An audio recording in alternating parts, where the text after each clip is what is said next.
L'École supérieure d'administration, d'économie, de journalisme et des métiers de l'audiovisuel ESAE offre de nouveaux challenges pour l'année universitaire 2023-2024. Étudiantes et étudiants, parents d'élèves nouveaux bacheliers, ESAE, c'est la garantie d'une formation de qualité à des conditions très avantageuses. À Gbedjromede, à Papa, à Boumekalavi et Parakou, inscrivez-vous en administration générale, administration du travail et de la sécurité sociale, trésor et finances publiques, impôts, diplomatie et relations internationales, journalisme et métiers de l'audiovisuel, gestion des marchés publics, planification et développement local, sciences économiques, sciences juridiques et toutes les filières des sciences de gestion. ESAE vous offre des bourses, demi-bourses et de réductions pour les premières inscriptions dans toutes ces filières. Waouh! En licence 1, 2 et 3 et en master, bénéficiez jusqu'à 50% de réduction sur tous nos sites. N'est-ce pas génial? Infoline. ESAE Gbedjromede, 3e rue à droite en quittant le carrefour Le Jador pour la BIBE Jéricho ou au plus 229 90 93 65 21 98 98 14 00 à Kpakpa au plus 229 52 88 33 33 à Boumekalavi au plus 229 52 88 44 44 Parakou au plus 229 52 46 12 12. ESAE, l'excellence à un nom. Mesdames et messieurs, seulement dans 52 minutes, ça se passe sur ESAE Télévision. C'est tous les lundis. Ce lundi, nous serons en Côte d'Ivoire, en Espagne, aux États-Unis, en Inde et nous allons clôturer par l'Iran pour en parler, pour décrypter l'actualité internationale ce lundi. Je reçois pour vous Morgane Assogba-Metondi, consultant géopolitique. Bonsoir. Bonsoir, Tatiana. Également avec nous, Hassani Vianney, il est, je te laisse te présenter. Journaliste, éditorialiste pour Le Déchaîné du jeudi et puis directeur d'une agence de presse audiovisuelle à Paris. Voilà. Les présentations ainsi faites, nous démarrons par la Côte d'Ivoire présidentielle 2025. Laurent Gbagbo désigné candidat par son parti au cours d'une réunion interne. Le comité central du Parti des peuples africains de Côte d'Ivoire a désigné Laurent Gbagbo comme candidat. Morgane. C'est une décision assez impressionnante, même si elle nous donne l'impression d'aller dans la droite ligne de l'animation de la vie politique en Côte d'Ivoire. Elle reste une décision qui met en relief plusieurs aspects du caractère paisible et inclusif des élections en Côte d'Ivoire. Lorsque vous regardez cette décision qui vient, sachant bien évidemment que Laurent Gbagbo, déjà sur l'aspect de l'âge, en tenant compte de la constitution ivoirienne, ne se retrouve plus parmi ceux qui devraient pouvoir compétir, et en tenant compte du fait qu'il est condamné, il a été condamné par contumace, à 20 ans d'emprisonnement pour une affaire, et quand bien même il est revenu, c'est-à-dire l'affaire du braquage de la banque de la BCAO, quand bien même il soit revenu, on n'a pas pu mieux faire que de le gracier, et donc de maintenir son casier judiciaire sale, en d'autres termes, et ce qui d'office ne lui permet pas, à titre légal, de compétir pour ce qui pourrait être une élection présidentielle. Et là, on va se retrouver de plein pied certainement dans des notions, si d'aventure on pourrait parler d'amnistie, dans des notions de faire revenir sur la scène politique ivoirienne quelqu'un comme Guillaume Soro, naturellement, Blé Goudé est déjà sur la scène, et tout ceci remet en jeu même la probable participation qui se suppute ça et là de M. Ouattara pour un autre mandat. Ah, mais qui est fou! Donc, tout ceci pose un problème de conscience et d'opportunité. De conscience parce que la Côte d'Ivoire revient de loin et on se souvient quand même du rôle de celle... Elle revient ou elle est en train de revenir? Bon... Ou c'est déjà...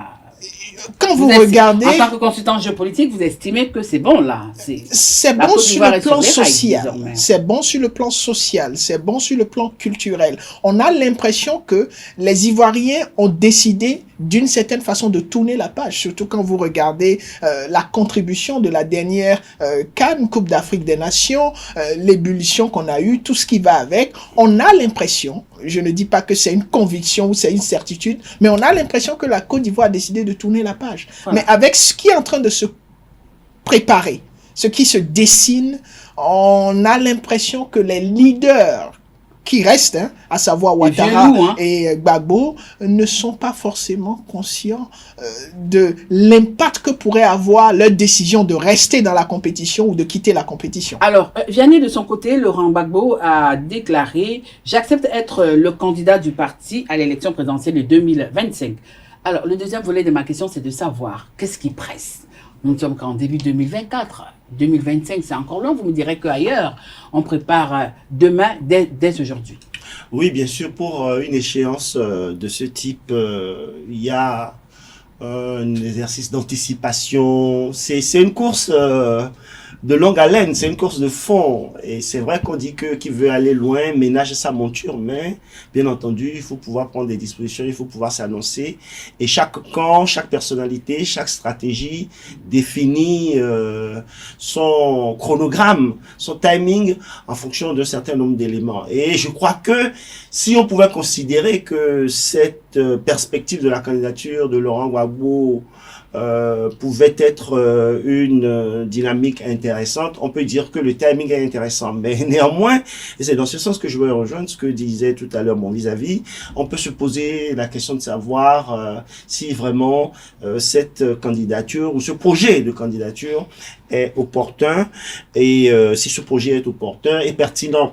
Parce que c'est un peu comme si on voulait... Abracadabrant, c'est ça? Oui, abracadabrantesque. On est en train de verser de l'huile dans le sur le feu, remuer le couteau dans la plaie ou peut-être même remuer les cendres d'un conflit, d'une incandescence qui a secoué le pays, qui a embrasé le pays et qui effectivement n'est pas entièrement soldé, même s'il faut reconnaître que effectivement le pays est en train de tourner la page, il y a une pacification. Donc moi personnellement je trouve que ce projet de candidature est inopportun, est impertinent, dans la mesure où c'est un peu comme si la politique reste aussi une espèce de provocation. Vous avez l'impression que c'est une provocation? Oui, bien entendu. La politique, c'est comme une drogue dure de laquelle ceux qui sont vraiment habitués à ça n'arrivent pas à se passer. Et ça pose aussi le problème de la nécessité de renouveler la classe politique. Laurent Gbagbo a 78 ans aujourd'hui. Et en 2025, il aura 79. Il aura 79. Voilà. Bon, la question se pose aussi par rapport au président en exercice qui est à son 3e mandat. Donc, en l'occurrence, monsieur Alassane Ouattara. De toutes les façons, Morgane Vianney, on ne parle pas de la succession du chef quand il est encore en vie. Hein. Mais bon, on est en démocratie et donc, du coup, on relativise un peu ce précepte qui est valable dans, on va dire, dans les systèmes royaux. Mais, bien entendu, la question de la candidature de Laurent et du président Alassane Dramane Ouattara aussi commence aussi à être un peu soulevée. On a vu un communiqué la dernière fois qui clairement l'a dit. Donc voilà, je pense que globalement, la Côte d'Ivoire a besoin, bien sûr, de continuer dans sa dynamique de pacification, mais aussi de travailler à renouveler vraiment son personnel politique. Et ces vieux dinosaures-là, bon, dans ce qu'ils ont fait déjà pour que le pays aille dans une dynamique de paix, ils doivent continuer à le faire aussi en travaillant à passer la main. C'est ce que je peux dire pour l'entrée. Mais au final, on se demande un peu à quoi joue Laurent Gbagbo, parce qu'on se rappelle encore qu'il y a 7 mois de cela, il déclarait, je cite, qu'être président n'était plus une obsession pour lui. Oui, je pense pas qu'il joue. Ou bien c'était des paroles en l'air. Non, pas du tout. Je pense pas que M. Laurent Gbagbo joue. Vous savez, lorsqu'il est revenu en Côte d'Ivoire, et même avant de revenir, il avait été interviewé par rapport à ses ambitions politiques. Il a dit clairement et vividement qu'il reste dans la politique et il est encore en capacité de contribuer au leadership de son pays. Et vous n'êtes pas sans savoir qu'on a même suscité sa candidature aux dernières élections présidentielles, mais que un ensemble de faits s'enchaînant, il n'a pas pu être confirmé candidat du parti politique entre-temps. Mais aujourd'hui, certainement, il se conforte dans l'idée qu'il a encore un rôle à jouer dans l'animation de la vie politique en Côte d'Ivoire. Mais aujourd'hui, le flou par rapport à son rôle intervient lorsqu'on se pose la question de savoir est-ce un rôle de premier plan en matière de leadership actif ou un rôle de second plan en matière de guide politique. de sources d'inspiration politique, de sages politiques. Parce qu'il y a suffisamment, même quand vous prenez son nouveau parti politique, suffisamment de jeunes acteurs politiques qui pourraient bénéficier de son onction, de son influence politique, de son capital politique. Est-ce nécessaire aujourd'hui que lui, en tant qu'acteur politique avisé de la sphère politique ivoirienne, se porte comme candidat? C'est l'opportunité de cette candidature qui est discutable et non la candidature en elle-même, parce que si on veut parler des âges, et cela me permet de remettre sur le tapis la question des âges, on regarde aux États-Unis, le président Biden, il est bien plus âgé que Laurent Gbagbo et il n'a pas fini de compétir. Il est dans la course encore pour redevenir président des États-Unis. Vous regardez son vis-à-vis Donald Trump. Ils sont pratiquement de la même lignée d'âge quand on revient dans le contexte ivoirien avec Alassane Ouattara et Gbagbo. Mais nous sommes dans un système ici qui ne permet pas forcément à la population d'être réceptif à ce genre de candidature, surtout lorsqu'il y a un passé qui semble être lointain, mais suffisamment récent pour ceux qui encore portent les blessures. Donc nous sommes ici certainement en train de discuter beaucoup plus de l'opportunité et du caractère constructif de cette candidature plutôt que de la candidature en elle-même. Alors pour sortir de ce sujet ivoirien, lorsqu'on regarde un peu le timing et l'annonce de cette information, on se rend compte que cette annonce vient tout juste 2 semaines après que le président Alassane Ouattara ait gracié certains prisonniers, dont certains très proches du président Laurent Gbagbo. Alors, on n'oublie pas que lui-même aussi, il a été également gracié. Tout à fait. Ça vient après ces annonces de grâce, parce que le président Alassane Dramane Ouattara aussi est dans un timing. Il y a eu la Coupe d'Afrique. Et puis, il faut dire que cette annonce-là vient aussi après l'intervention du communicant saouian qui a suscité, on va dire, d'une certaine manière, la candidature du président Alassane Dramane Ouattara. Donc, c'est vrai que ces grâces-là sont une certaine façon pour le président Ado de tendre la main à une partie de l'aile pro-Gbagbo d'antan, qui est devenu soroïste, sachant que Soro, lui, est toujours persona non grata en Côte d'Ivoire. Donc le président Ado est dans son timing, il est dans le déploiement d'une stratégie, il tend la main là où il faut, il continue d'être ferme là où il faut. Même le retour du président Laurent Gbagbo en Côte d'Ivoire, il y a 2-3 ans maintenant, ça entraîne dans une dynamique voilà, tout ça c'est du management politique. Oui, mais avant de chuter, avec votre permission, Vianney, est-ce que vous croyez que quelqu'un comme Guillaume Soro, il serait partant pour la grâce présidentielle, sachant que s'il est gracié? Oui, Guillaume Soro, je crois qu'il a dû comprendre ou alors c'est l'amnistie qui est bon pour lui. L'un ou l'autre, l'essentiel c'est qu'il puisse avoir l'une ou l'autre de ces possibilités judiciaires que le président peut avoir, ou alors le Parlement.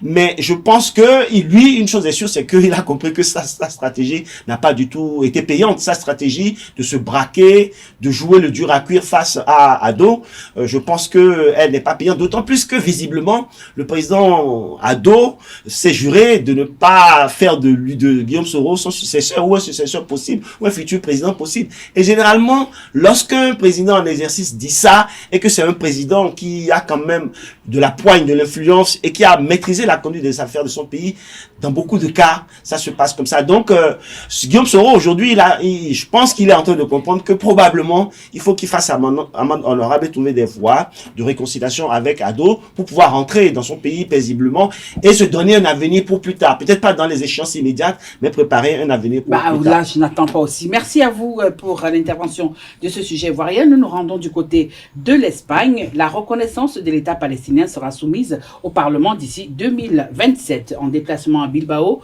au Pays Basque, le Premier ministre Pedro Sanchez fait une grande annonce.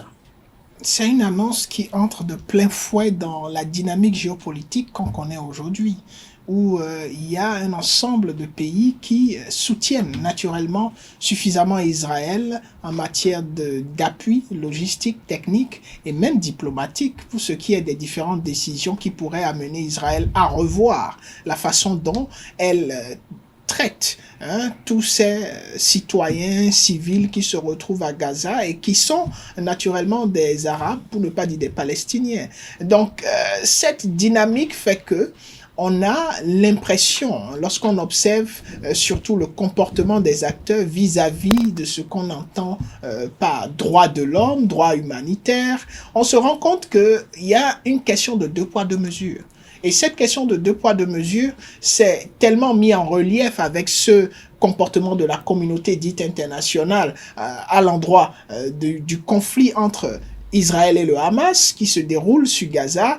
Ça s'est tellement fait ressentir que nous commençons à avoir des dissensions, pour ne pas dire des dislocations géopolitiques ou diplomatiques sur la scène internationale. Et ce qui se passe en Espagne correspond entièrement à cela. L'Espagne qui appartient à l'Europe et l'Europe qui traditionnellement montre toujours une sorte de fidélité aux prises de position des États-Unis lorsque vous remontez à l'histoire et au plan Marshall qui a quand même permis à ces pays européens de se remettre sur pied, qui leur donne une certaine, qui leur donne une certaine allégeance ou reconnaissance vis-à-vis des Américains. Mais aujourd'hui, ça change. Ça change tellement que même au niveau des États-Unis, ce qui se passe à Gaza, qui implique Israël et les Palestiniens, est déterminant pour les élections, ce qui amène le président Biden même à revoir sa position par rapport à un certain nombre d'actions qu'il a entre-temps soutenues, vaille que vaille, en restant du côté d'Israël. Donc tout ceci fait partie de la dynamique mondiale géopolitique et le comportement de l'Espagne est très appréciable et montre que même en Europe, les choses commencent à changer. Alors, en faisant cette annonce, Vianney, dites-nous un peu, c'est quoi le projet du Premier ministre espagnol, comme certains le disent, lui aussi, il a quand même des problèmes, mais pas des moindres. Il y a le sujet catalan qui est là, sur sa table, mais il préfère plutôt se axer sur le problème palestinien. Alors, est-ce qu'il le pense vraiment lorsqu'il décide de la reconnaissance de l'État palestinien? Il faut peut-être souligner que le Premier ministre Pedro Sánchez est un Premier ministre socialiste, c'est un Premier ministre de gauche, c'est un homme de gauche, dirige un gouvernement socialiste, et depuis toujours, la tendance un peu des mouvements socialistes consiste à avoir une certaine bienveillance politique vis-à-vis, donc à l'époque de l'Organisation de libération de la Palestine, donc OLP, donc de Yasser Arafat à l'époque, et donc qui allait aussi dans le sens de l'acceptation, de la création d'un État palestinien.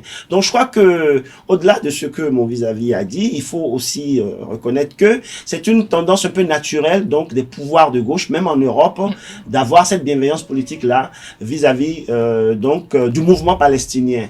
Et ce qui fait que peut-être l'un des intérêts, en dépit de la violence de ce qui s'est passé depuis le 7 octobre, je crois que c'était le 7 octobre, donc l'attentat violent du Hamas, l'un des intérêts donc, et qui a suscité donc cette réaction peut-être disproportionnée militaire de l'État d'Israël, c'est que enfin de plus en plus se pose la question de la sortie de crise qui est connue depuis très longtemps et qui est qu'il faut deux États. Il faut deux États qui cohabitent. Il faut donc que l'État israélien continue d'exister, de prospérer avec ses populations, et que de l'autre côté, enfin, on reconnaisse la nécessité de créer un État palestinien. De plus en plus, donc, disons, ce principe-là est reconnu et souligné par à peu près tout le monde, même si on continue d'avoir des extrémistes d'un côté, des extrémistes idéologiques d'un côté qui sont pro-juifs, pro-israéliens, pro-hébreux, donc contre vents et marées, et de l'autre côté aussi des extrémistes de gauche qui sont pro-palestiniens, etc. Mais au milieu de tout ça, il y a des responsables politiques, donc équilibrés, certains de la droite, mais qui reconnaissent aussi la nécessité des deux États, et certains de gauche qui soulignent un peu plus la nécessité de créer un État palestinien. Donc c'est dans ce sens-là que Pedro Sánchez s'inscrit, et je pense que c'est tout à fait en cohérence avec sa ligne politique, et qui n'est pas, je dirais, rare de plus en plus en Europe. Alors, en décidant de soumettre cette reconnaissance à son Parlement, est-ce que c'est une façon pour le Royaume d'Espagne de reconnaître dans la foulée le Hamas et pourquoi pas se mettre Israël à dos? Déjà, il faut comprendre que quand vous regardez l'histoire des relations internationales, tous les États, pratiquement, qui décident de reconnaître la Palestine, automatiquement, doivent se mettre Israël à dos. À dos. Et c'est vice-versa. Donc, on peut comprendre que nous sommes ici dans une dynamique qui ne fait pas exception. Maintenant, est-ce que l'intention, c'est de se mettre à dos Israël? Non, je ne pense pas. L'intention, quand même, c'est de défendre ses intérêts, à la fois sur le plan historique. Mon vis-à-vis l'a souligné, il y a une tradition qui vise à soutenir ce genre d'initiative par rapport à la Palestine, et du point de vue stratégique. Stratégique, pourquoi? Il n'y a pas longtemps, le président français a parlé d'autonomie stratégique. Ce qui signifie que, en matière d'autonomie stratégique, chaque État devrait prendre ses décisions en fonction de ses intérêts directement. Et quand vous regardez aujourd'hui la dynamique économique de la scène internationale, la plupart des États décident de prendre un certain nombre de mécanismes qu'ils doivent mettre en marche pour pouvoir se rassurer du fait qu'ils aient une capacité de mobilisation économique énorme. Et quand vous vous inscrivez dans cette dynamique et vous regardez ce qui se passe avec les États-Unis qui sont à bout économiquement par rapport même à leur soutien à l'Europe, il est tout à fait logique que un État représenté par Sanchez décide de voir d'autres aspects. Et quand vous soutenez... Oui, mais est-ce qu'ils sont prêts véritablement à se mettre Israël à dos? Est-ce qu'à un moment T, on ne va pas assister à un rétropédalage? Oui, vous savez, le rétropédalage en lui-même n'est pas mauvais. Mais aujourd'hui, lorsque vous regardez les dynamiques, il ne s'agit pas de savoir si l'Espagne est prête. Il s'agit de savoir si le contexte géopolitique permet à l'Espagne de rester dans sa position, de ne pas se prononcer et de soutenir Israël. Et quand vous voulez répondre à cette question, la réponse est simplement non. Aujourd'hui, le contexte géopolitique permet même la France aujourd'hui est en train de se détacher dans une certaine mesure de l'option américaine. Et les États-Unis aussi se remettent en cause. Donc, aujourd'hui, la décision que fait Sanchez... Officiellement ou officieusement la France? Officiellement. D'accord. Pas officieusement. C'est vrai que ce n'est pas... Parce qu'avec la France, on prend toujours avec des pincettes. Dans la même envergure que l'Espagne. D'accord. Dans une envergure qui permet... Vous savez, la France est le premier des États européens qui a décidé de se présenter en Chine lorsque tous les États européens critiquaient la Chine. Et c'est depuis la Chine que la France a annoncé l'idée d'une certaine autonomie stratégique. Et donc cette France-là aujourd'hui, qui est dans une situation économique compliquée, recherche contre vents et marées toutes les tentatives ou dynamiques pour pouvoir mobiliser le minimum d'économie pour permettre à ce que la stabilité sociale en France puisse tenir. Et tous les pays européens aujourd'hui ont compris qu'il ne faut plus compter sur les États-Unis, surtout avec ce qui se passe dans la compétition, où Trump a la possibilité de revenir en force comme chef d'État.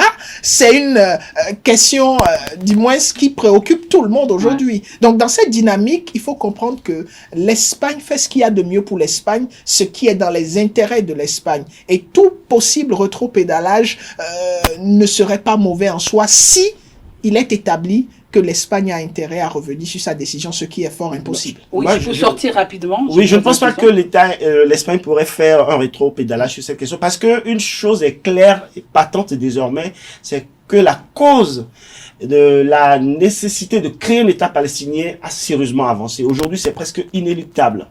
Il y a pratiquement un consensus, un modus vivendi sur cette question. C'est pourquoi je disais tout à l'heure que l'un des intérêts de cette crise qui a démarré le 7 octobre, c'est que ça a fait avancer cette cause. Et donc aujourd'hui, la valeur ajoutée que pourrait apporter l'action de l'Espagne sous l'impulsion du Premier ministre de gauche Pedro Sanchez, c'est de valider ça officiellement à travers un acte du Conseil des ministres, puis un acte du Parlement. Donc ce sera finalement une décision souveraine de l'État espagnol, ce qui va être un plus et qui va peut-être motiver, ça va être un déclic politique au niveau institutionnel, au niveau des nations, au niveau donc des Nations Unies, qui peut motiver d'autres États à aller dans ce même sens-là et porté par, on va dire, la dynamique qui est en cours. Et ça peut alors pour sortir de ce sujet... Et c'est dans l'intérêt de l'État d'Israël aussi. Alors pour sortir de ce sujet, l'Espagne étant quand même membre de l'Union européenne, est-ce que le fait de prendre position pourrait avoir des implications? Personnellement, je ne pense pas. L'implication que je pense que ça pourrait avoir, c'est justement, c'est dans une dynamique positive. Ça va être un premier déclic souverain d'un État, voilà, membre de l'Union européenne, qui peut pousser d'autres. Parfois, tout le monde, il y a une ambiance actuellement qui est favorable à ce déclic-là, parce que tout le monde sait que désormais, y compris dans l'intérêt de l'État d'Israël, c'est de faciliter la création de l'État palestinien et le vivre ensemble au sein des Nations Unies. Donc, pour ces deux pays-là. Donc, cette ambiance favorable-là, il faut maintenant que un premier État, un deuxième État, un troisième État crée ce déclic-là. Et je pense que même on va dire la démarche du Premier ministre espagnol, c'est une démarche politique aussi qui va être favorable à sa gouvernance, parce que si ça se fait et si ensuite ça crée de l'émulation, on va dire que c'est par l'Espagne que ça a démarré, et ce n'est pas tout à fait inintelligent de procéder ainsi. Vous voulez ajouter quelque chose? Oui, c'est surtout par rapport à cette question de solution à deux États. C'est une question qui est très jolie sur les papiers, mais dans la pratique, on est très loin de l'implémentation ou de la réalisation, parce qu'il s'agit, comme vous l'avez souligné, de créer le vivre ensemble. Mais c'est quasi impossible aujourd'hui. C'est difficile, mais... Non, je vous dis quasi impossible. Pourquoi? Parce que... Bon, on enlève le quasi, on met impossible. Parce que depuis des décennies, cette décision a été prise. Mais vous allez constater que la crise, pour ne pas dire le conflit, est récurrent. Maintenant, quand vous vous intéressez aux raisons de la récurrence du conflit, vous comprenez que même les enfants qui naissent avec la faible conviction qu'ils ont le devoir de se battre. Ici, il s'agit d'une expropriation massive. Et une expropriation massive, vous connaissez les questions de terrain qui se posent dans nos tribunaux. Imaginez cette problématique à une échelle énorme. Et ajoutez maintenant à cette expropriation massive des questions religieuses.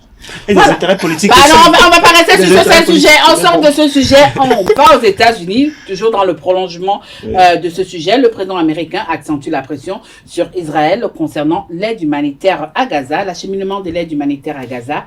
Les États-Unis annoncent leur participation. Fiani. Ben, effectivement, ça a été un des enjeux de la crise depuis le 7 octobre, en tout cas les semaines qui ont suivi, à partir du moment où l'État israélien a commencé à déployer son artillerie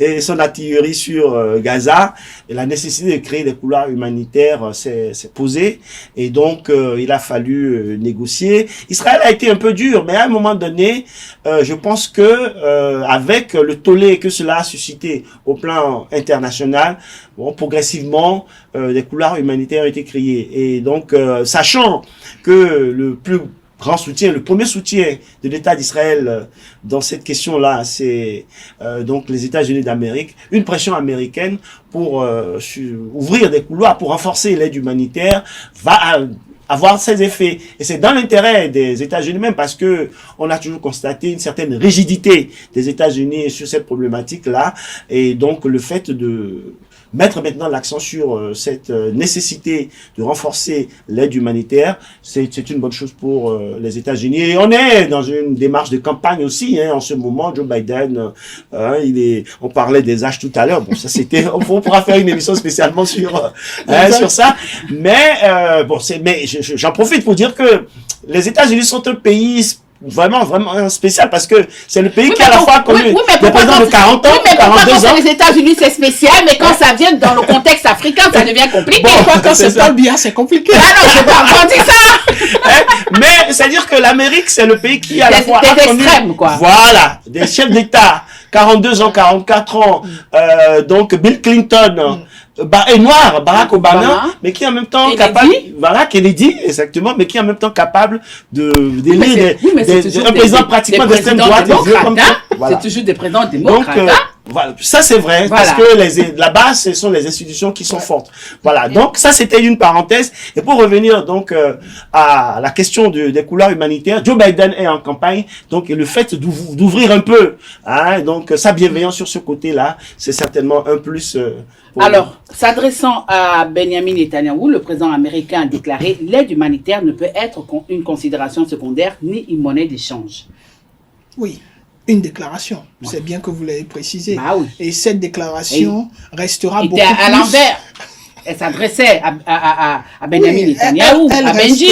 elle restera beaucoup plus une déclaration qu'une action. Et c'est ça le drame. Oui, mais à vous entendre, hein, on a comme l'impression qu'il ne peut pas avoir une action. Vous On va juste se cantonner aux déclarations par rapport à cette crise Israël-Hamas. En ce qui concerne les relations entre les États-Unis et Israël, il est clair que le soutien est inconditionnel. Et ça ne date pas de Joe Biden. C'est l'histoire même des deux pays qui font qu'il y a tellement de liens officiels et officieux que aucun de ces États ne peut du jour au lendemain décider de ne pas soutenir l'un comme l'autre. Et on peut se poser la question de savoir, mais pourquoi est-ce qu'il en est ainsi? C'est tout un autre débat. Mais quand vous regardez de près, vous regardez l'importance d'Israël en matière de technologie, vous regardez le lobby israélien aux États-Unis avec leur capacité d'influence dans le choix des politiques aux États-Unis. Et tout ça fait qu'il y a un lien très étroit entre les deux États. Maintenant, pourquoi est-ce qu'on a affaire rien qu'à des déclarations et que ça ne saurait changer aujourd'hui? Premièrement, parce que les États-Unis sont en campagne. Joe Biden a parlé de la construction d'un port pour faciliter l'aide pendant qu'il faisait sa campagne. Et donc, pendant les campagnes, on dit beaucoup de choses. Et le choix des électeurs est important. Aujourd'hui, même les électeurs, le lobby israélien, semble ne plus forcément balancer du côté de Joe Biden. Parce qu'il y a un ensemble de dispositifs, peut-être de décisions que Joe Biden aurait pu prendre pour permettre à Israël de faire beaucoup d'autres choses. Oui, mais est-ce que vous croyez que si jamais Donald Trump venait à prendre le pouvoir aux États-Unis, la donne va changer? Peut-être que Donald Trump va corser la donne. Par rapport à cette guerre, à Oui, Israël, nous connaissons les positions de Donald Trump. Tout à fait. Alors, aujourd'hui, qu'on jette la pierre à Joe Biden, est-ce que... Non, c'est pas... en fait, il faut comprendre le contexte. La pierre n'est pas jetée à Joe Biden. Ça, c'est déjà quelque chose qu'il faut corriger. La pierre est jetée aux États-Unis.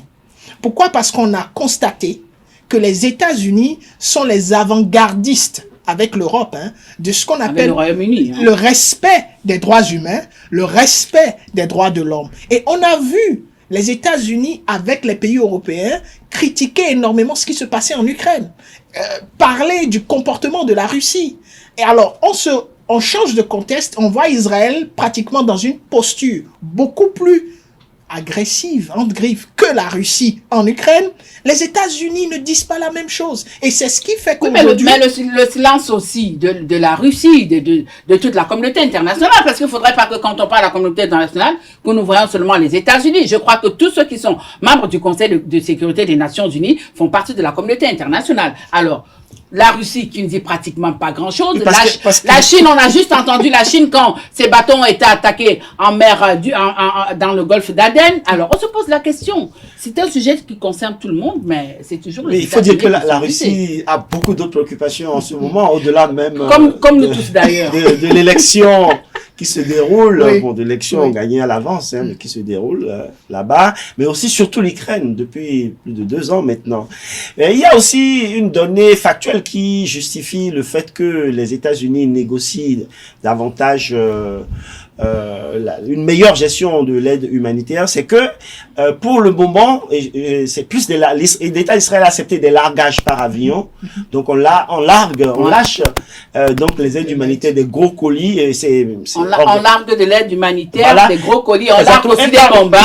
Voilà, tout ça vient des États-Unis. Quel paradoxe. Exactement. Et donc ça, c'est dire qu'on a accepté que des organisations non gouvernementales coordonnées par l'État jordanien fassent en sorte que ces aides-là partent. Mais ça crée des dégâts parce qu'il y a des colis, des sacs, des gros sacs qui sont tombés sur des personnes. C'est la reine de Jordanie qui est une américaine. Voilà. Donc il y a des gros sacs. Vous voyez que les États-Unis sont bien présents dans la région. Tout à fait. Donc le système de largage crée des dommages collatéraux parce que ça tombe sur la tête des gens. Il y a eu 5 morts.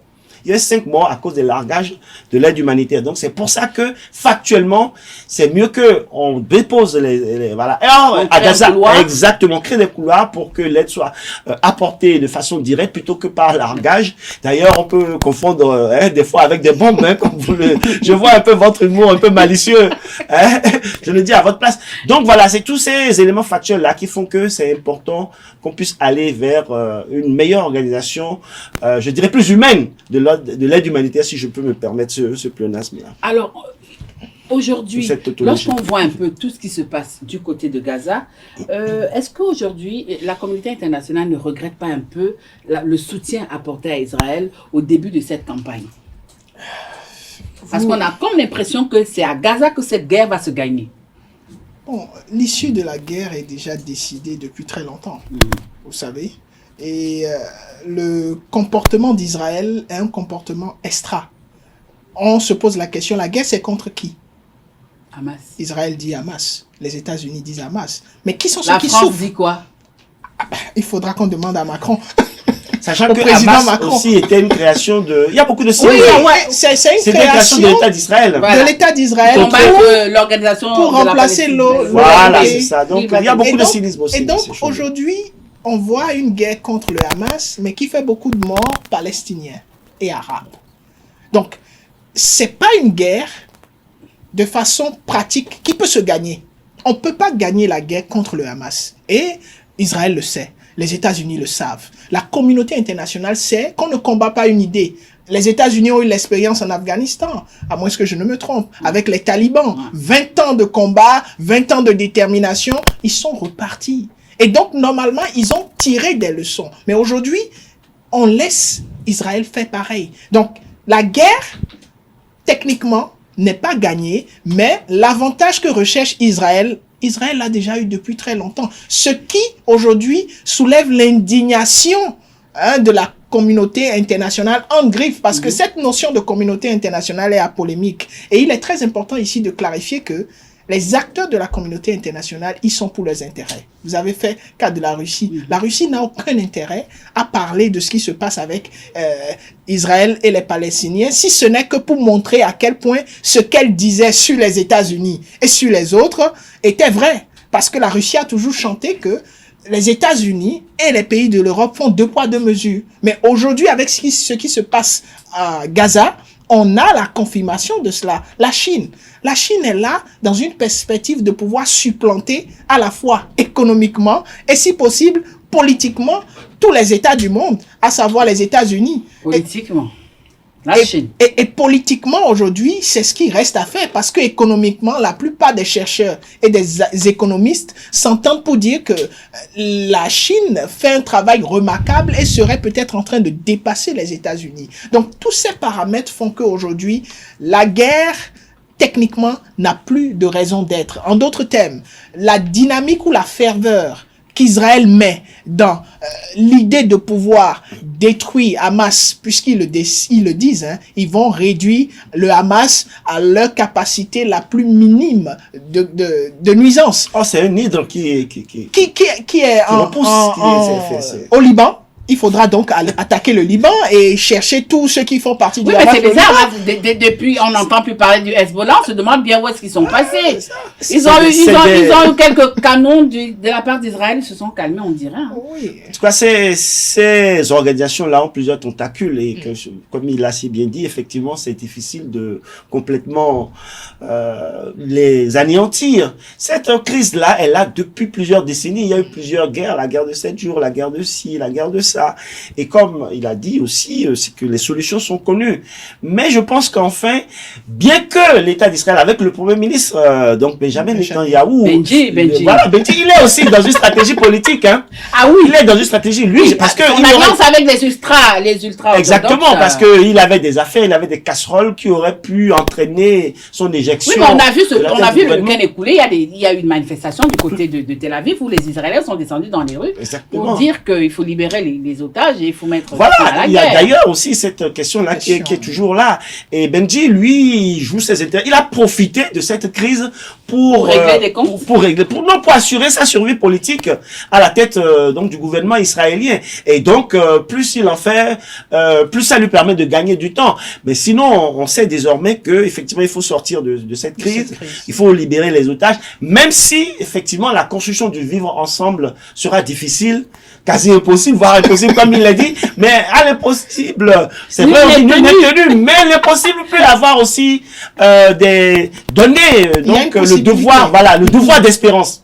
le devoir d'espérance. De toute façon, la survie et l'avenir de ces deux États-là, et de ces deux populations, de ces deux peuples, qui parfois sont mêlés, c'est vrai, dépend de l'effort de construction que le monde entier aura à mettre en œuvre pour que, voilà, que la paix revienne et que les choses puissent avancer normalement. Oui, très rapidement. Et si vous permettez, si les États-Unis sont vraiment de bonne foi et veulent voir ce qui se passe à Gaza s'arrêter, la solution est simple. Un ceasefire, cessez-le-feu.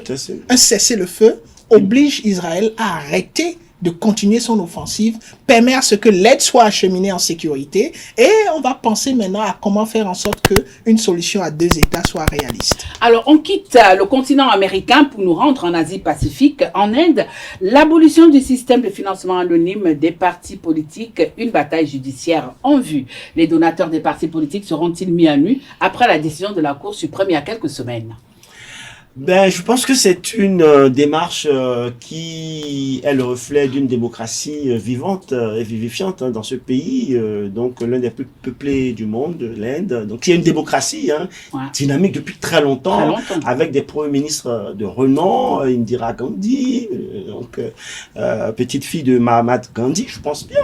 Et donc, c'est une démocratie qui fait son chemin, qui est un modèle. On parle beaucoup des États-Unis, de la Grande-Bretagne, voire de la France, mais l'Inde est un modèle de démocratie. Et donc le fait que le financement des partis politiques soit occulte, c'est la preuve aussi qu'aucune démocratie n'est parfaite. Mais la volonté de corriger cette chose qui a été déclarée inconstitutionnelle par leur conseil compétent, eh bien je trouve que c'est la preuve que c'est une démocratie qui peut inspirer beaucoup par ailleurs. Donc voilà, moi je peux dire que c'est une démarche qui est intéressante et qui est noble et digne de la démocratie indienne. Alors, comme il a dit, c'est quand même une vieille démocratie, hein, l'Inde. Alors, dans un pays comme ça, où nous avons plusieurs partis, où nous avons des gens aisés et ceux qui sont pas véritablement aisés, dévoiler une telle information par rapport au financement des partis politiques, est-ce que ce ne serait pas une bombe? Alors, tout dépendra. Déjà, j'ai bien envie de savoir, quand on dit occulte, est-ce qu'on parle de financement en utilisant les forces mystiques, ou on parle simplement de financement... De blanchiment d'argent, si ça t'arrange. Si c'est la traçabilité, justement, la traçabilité des fonds, je dirais tout de suite que, pas de façon très scientifique, mais de façon pragmatique, aucun système politique n'échappe à cela. La preuve, on a vu ce qui s'est passé en France et ce qui a été révélé par rapport à Sarkozy et à Kadhafi. On a eu des développements qui ont montré que le financement de la campagne de Sarkozy avait été fait avec des fonds qui venaient de la Libye. Et ça, c'est beaucoup plus tard. Sinon, ça, on peut parler aussi d'occultisme. Dans plusieurs sens, on a des éléments qui montrent que, même en Europe, l'Union européenne, récemment, on a vu qu'il y a eu des fonds qui ont été reçus du Qatar par l'organisation. Comme quoi, on a créé une enquête. On mouille facilement les députés. Donc, cette question, cette révélation en elle-même ne devrait pas être une bombe. Mais c'est une bombe pour la question de morale, la moralité qu'on accorde, qu'on vise en matière de démocratie et de financement des actions des partis politiques. Mais pour ce qui est de la réalité du terrain et de la nécessité de mobiliser suffisamment de fonds pour atteindre certains objectifs, l'Inde ne serait pas la première à faire cette expérience, puisqu'il y a plusieurs autres expériences qui se font ailleurs qui ne sont pas forcément révélées. Alors pour l'opposition, cette décision de la haute juridiction, elle tombe à pic, à point nommé, quand on sait tous les déboires que l'opposition connaît au niveau de l'Inde. Mais par contre, pour le parti du Premier ministre, on note des inquiétudes. Oui, c'est-à-dire que, bon, comme dans tout système, le fait d'avoir des financements un peu occultes qui permettent aussi des blanchiments, comme l'ont souligné certains observateurs de la vie politique indienne, bon, ça facilite beaucoup de choses. Après, c'est... Oui, mais le problème, c'est qu'il faut souligner qu'ici, en Inde, même le citoyen lambda pouvait déposer dans cette cagnotte pour le financement des partis politiques. Bien sûr, il y a une organisation, comme dans la plupart des pays démocratiques, il y a des financements qui sont publics, il y a des financements privés qui sont connus, déclarés, donc qui font l'objet de bénéfices de réduction d'impôts, comme lorsqu'on donne à des associations humanitaires, etc. Mais je pense que ce qui posait problème là, c'est qu'une partie de ces financements-là puisse avoir la possibilité, la faculté de rester caché, et donc ça peut faire l'objet de toutes sortes de, on va dire, de tractations et de blanchiment. Donc, bon, peut-être ceux qui ont intérêt à ce que les choses restent en l'état, parce que le fait d'avoir des financements donc qui ne sont pas déclarés, qui sont occultes, ça leur profite davantage, parce que ils ont peut-être plus de sources de ce côté-là, ne seront pas favorables à cette décision, et ceux que ça arrange que les choses soient davantage transparentes le feront. Donc moi je pense que bon, ils vont finir par trouver un terrain d'entente, un modus vivendi pour que les choses, mais à partir du moment où la Cour constitutionnelle a pris une décision, je crois qu'elle est sans recours et que tout le monde devra se conformer à cela. Je pense que ça doit inspirer notre démocratie. Suivez mon regard. Alors, dans cette décision de la Cour suprême, vous qui êtes consultant géopolitique, à travers cette décision de la Cour suprême indienne, qu'est-ce qui est dénoncé? C'est le blanchiment de capitaux, ou alors c'est la traque des donateurs des partis de l'opposition, ou tout simplement le 2 poids 2 mesures, ou la longueur d'avance du parti au pouvoir? C'est tout ce que vous venez de citer, et encore plus. C'est tout. Pourquoi? Parce que tout ce que vous venez de citer, dans une compétition qui est censée être saine, où tous les acteurs de la compétition, ceux qui doivent compétir, sont censés être logés à la même enseigne. Quand il y a des capitaux occultes, on n'est pas logé à la même enseigne, et donc il y a corruption du système de la compétition. Et donc ça, c'est dénoncé. Mais ce qui est aussi dénoncé ici, c'est le système en lui-même et en entier. Et ça, c'est difficile à gérer. Quand bien même la Cour a pris une décision et qu'on sait qu'il y a des tests, la problématique qui est posée ici, c'est lorsque vous êtes dévoilé. C'est-à-dire, si la pratique occulte s'opère et que vous n'avez jamais été dévoilé et que tout se passe naturellement, ça signifie, dans le fond, que ça pose pas de problème et que on tolère que cela se produit. Mais c'est lorsque on ne trouve pas les mécanismes nécessaires. Je n'encourage pas à le faire, mais c'est une réalité. Essayez, vous verrez. C'est une réalité. Donc, ici, tout ce qui est dénoncé, c'est le système, c'est l'anonymat, en fait. Exactement. On fait la promotion de cet anonymat-là en insistant sur le fait que on ne doit pas en faire un modèle de fonctionnement. Il faut donner à visage découvert. Sinon, c'est qu'on a quelque chose à cacher. À se cacher. Voilà, c'est ça. Justement, on a quelque chose à cacher. Peut-être que du côté du Moyen-Orient, là, nous sommes en Iran. Fermeture des comptes Facebook et Instagram de l'Ayatollah Khomeini. Protestation du côté de Téhéran. Les blocages. Les Iraniens parlent de la violation et de la liberté d'expression.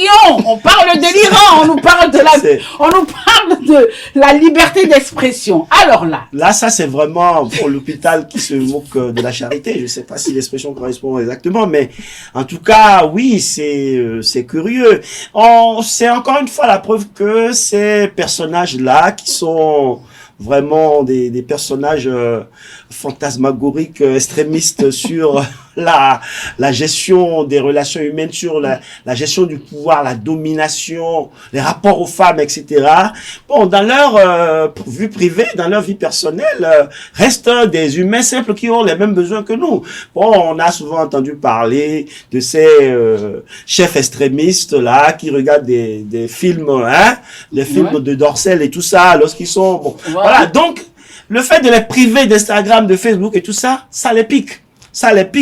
Et bon, si ça peut les inspirer à voir que on n'aime pas le grand Satan, mais ce que le grand Satan produit, on se sert de ça. Exactement, exactement. C'est ça, c'est contradictoire, mais ça révèle un peu la vérité humaine, quoi, la vérité de ce que nous sommes, chacun de nous.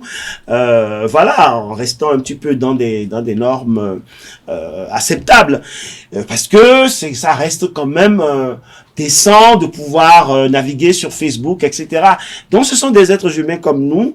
Et bien, si ça peut les inspirer à avoir un peu plus d'ouverture, un peu plus de bienveillance dans la gestion de leur communauté, dans la gestion des rapports au sein de la communauté, dans la liberté d'expression qu'eux-mêmes ils revendiquent, eh bien, ce serait une très bonne chose. C'est peut-être une façon de les titiller pour qu'ils comprennent ce qu'il faut pouvoir permettre aux autres de vivre en toute liberté. Alors, la fermeture de ces comptes au niveau des réseaux sociaux est très mal perçue par l'Iran en pleine guerre Israël-Hamas. Pourquoi? Déjà parce que les réseaux sociaux aujourd'hui constituent pas seulement un moyen de communication, c'est une économie, c'est une stratégie même diplomatique, c'est beaucoup de choses.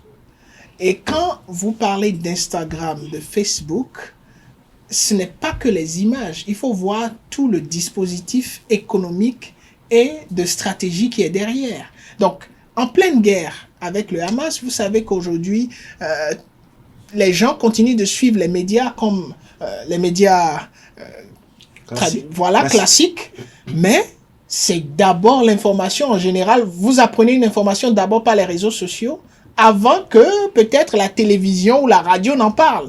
Donc, cette capacité de s'informer et de mettre en œuvre sa stratégie par le biais des réseaux sociaux vient d'être coupée à l'Iran. Maintenant, pour ce qui est de oui, il faut l'hôpital... aussi dire que ça permettait quand même à l'Iran de passer les messages de l'ayatollah. Donc, c'est de ça que je parle aussi. Mais maintenant, pour ce qui est de l'hôpital qui se moque de la charité, je ne sais pas si vous êtes en train de parler des médecins que je connais, mais qui a dit que l'Iran ne respecte pas l'expression, la liberté d'expression? Ah non, on n'a pas encore dit ça. Bon, voilà. Donc, vous savez, toutes ces notions... Morgane, avec votre permission, nous sommes en train de parler de l'Iran. Ah oui. Où on peut il y a des problèmes quand même. Il y a des problèmes où les femmes ne peuvent pas se promener tête nue. On ne peut pas dire que c'est un pays où... On ne peut pas dire ce qu'on veut et vous voulez nous faire comprendre vous là savez, tout de suite. je suis entièrement d'accord avec vous. Mais il y a un élément capital. Lequel? L'élément culturel. Vous savez, la culture en Iran fait que le peuple iranien a la responsabilité du degré de son émancipation. C'est-à-dire cette responsabilité en elle-même n'incombe pas forcément à la communauté internationale. Et je parle du point de vue d'observateur de l'histoire des relations internationales. Tous les peuples qui ont atteint un certain niveau de liberté, d'expression et tout ce qu'on peut imaginer ont dû se lever. La France, la Révolution française, on sait ce que ça a donné. Le Burkina Faso, ici à côté, on sait comment ça s'est passé, balai citoyen pour faire partie Compaoré. Peu importe le niveau, la culture est importante et joue un rôle. Donc quand vous prenez l'Iran en soi, il y a un problème culturel qui fait qu'on ne peut pas attendre de l'Iran le même niveau de développement qu'on a aux États-Unis ou qu'on a en France. Donc c'est pour ça qu'il parle de violation de la liberté d'expression. Bon, parce qu'on a coupé Facebook, je dirais... alors qu'entre-temps, eux-mêmes, ils ont des réseaux qu'ils ont créés. Mais ils n'utilisent pas ça. Pourquoi? Parce que c'est pas porteur? Ou alors, non, on va être vu sur ceux qui viennent de chez l'oncle Sam. L'opportunité qu'offre Instagram, Facebook et tout ce qu'on connaît qui entre dans le cadre des GAFA, c'est que l'interconnectivité planétaire est irréfutable. Les réseaux qui sont propres au Moyen-Orient ou même à l'Iran, c'est des réseaux internes. Même la Chine a des réseaux internes. Où la Chine a un système de communication qui fait que vous ne pouvez même pas utiliser leur application. Mais la Chine continue quand même d'utiliser aussi Facebook, ainsi de suite. Donc je pense que dans ces pays, ils ont atteint un niveau de stratégisation de l'outil. Hein, que ce soit TikTok et tout le reste. Comme quoi, qu'on aime l'oncle Sam ou qu'on ne l'aime pas, oncle Sam est toujours devant, hein, ou bien. Absolument, voilà. Absolument. Là, il y a 5 millions d'abonnés qui sont en cause par rapport au compte de Khamenei, et c'est de l'ayatollah Khamenei, et c'est un couloir de communication pour eux, c'est un couloir de propagande anti-israélien. C'est d'ailleurs ça qui a été puni par les GAFA, donc en coupant le compte. Et bon, ça les a réveillés un petit peu. Si ça peut leur permettre de savoir que la liberté d'expression n'est pas valable que pour eux, mais pour tous les citoyens iraniens, ce serait une bonne chose. C'est parce que c'est à cet égard que je ne suis pas à 100% d'accord avec la dimension culturelle telle que vous la soulignez. Parce que bien sûr que chaque peuple a sa dimension dimension culturelle que les aspirations ne sont pas forcément les mêmes. La question se pose d'ailleurs pour nous en Afrique aujourd'hui par rapport au modèle idéal de démocratie. Vous voyez, donc il y a des interrogations permanentes, il y a encore une amélioration continue à faire par rapport au modèle de société et au modèle politique, c'est vrai. Mais l'être humain, quel qu'il soit, a besoin quand même d'un certain nombre de facteurs pour avoir un épanouissement. Et parmi ces facteurs, il y a la liberté d'expression, il y a la liberté d'opinion, même s'il y a des sociétés où c'est plus vertical, etc., où on ne doit pas évoquer le départ du chef quand il est toujours en place. Oh, bien sûr. Et voilà. Donc, il y a ces éléments-là, c'est vrai, mais il y a quand même un certain nombre d'éléments qui sont transversaux pour toute société, au-delà de la culture donc spatiale, il y a la culture, je dirais, humaine tout court. Donc, ce sont des éléments avec lesquels il faut compter. J'espère que cet incident va faire réfléchir le pouvoir de l'ayatollah Khamenei. Alors, chers amis internautes, chers téléspectateurs de la meilleure des web télé, nous sommes arrivés à la fin de notre émission.